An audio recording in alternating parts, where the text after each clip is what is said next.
បាទដើម្បីចុះបញ្ជីបន្ថែមនៅអចលនទ្រព្យឬក៏យានយន្តយើងហ្នឹងយើងចូលនៅក្នុង program មួយឈ្មោះ GDT Taxpayer App តទៅយើងចូលហើយយើងចង់បញ្ចូលអចលនទ្រព្យថ្មីរបស់យើងហ្នឹងយើងចុចលេខបូកហើយយើងវាយ PIN វានៅនេះ PIN វា003 109 617 ចឹងយើងវាយមក003 190 617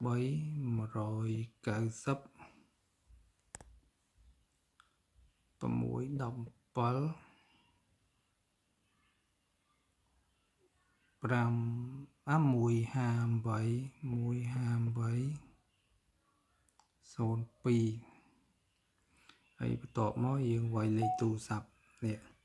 ទូរស័ព្ទដែលយើងចុះបញ្ជីហ្នឹង007555758វាយ0អត់ចេញទេយើងវាយតែលេខហ្នឹងទៅហើយពេលដែលយើងវាយហើយយើងយកបន្ទាប់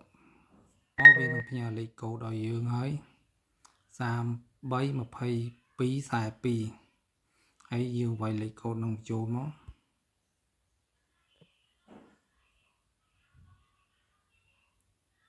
332242ហើយយើងយកបញ្ជាក់លេខកូដហ្នឹងទៅ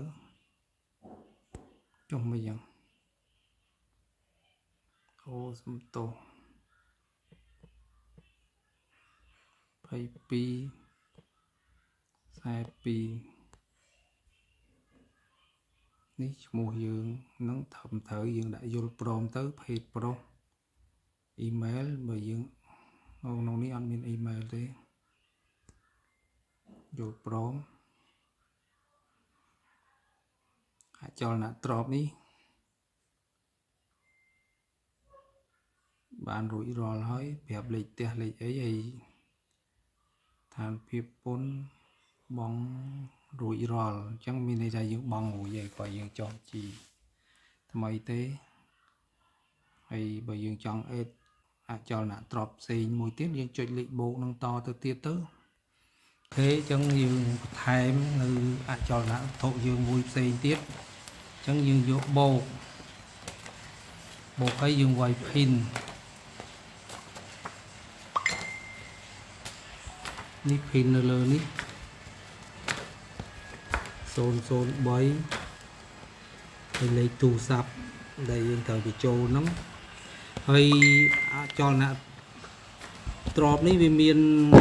កាតហើយចាំមើលយើងបញ្ចូលវាចេញកាតយ៉ាងម៉េចយើងវាយមក003 170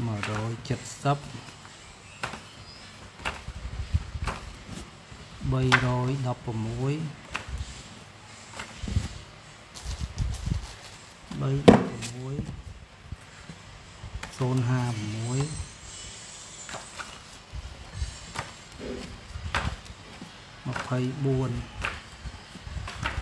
វាយលេខទូរស័ព្ទ12 73 73 14យើងនឹងផ្ញើកូដមកទូរស័ព្ទដៃចាំផ្លែតទូរស័ព្ទដៃផ្សេងមួយទៀតទេមិនទូរស័ព្ទដៃហ្នឹងនេះផ្ញើមកហើយ086 413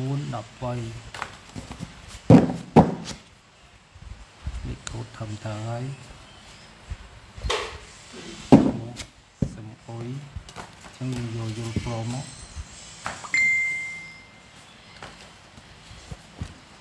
ចលនាត្រប់ហ្នឹងបានអេរួចហើយអូមានបាកូដដល់ពេលរបស់ដែលអត់កាតវាដាក់គ្មានអរគុណច្រើនហើយបន្ទាប់ពីការចុះរួចហើយយើងកុំភ្លេចទៀងទាត់មើលលេខផ្ទះលេខផ្លូវសង្កាត់ដែលយើងរស់នៅផងនេះផ្ទះលេខ11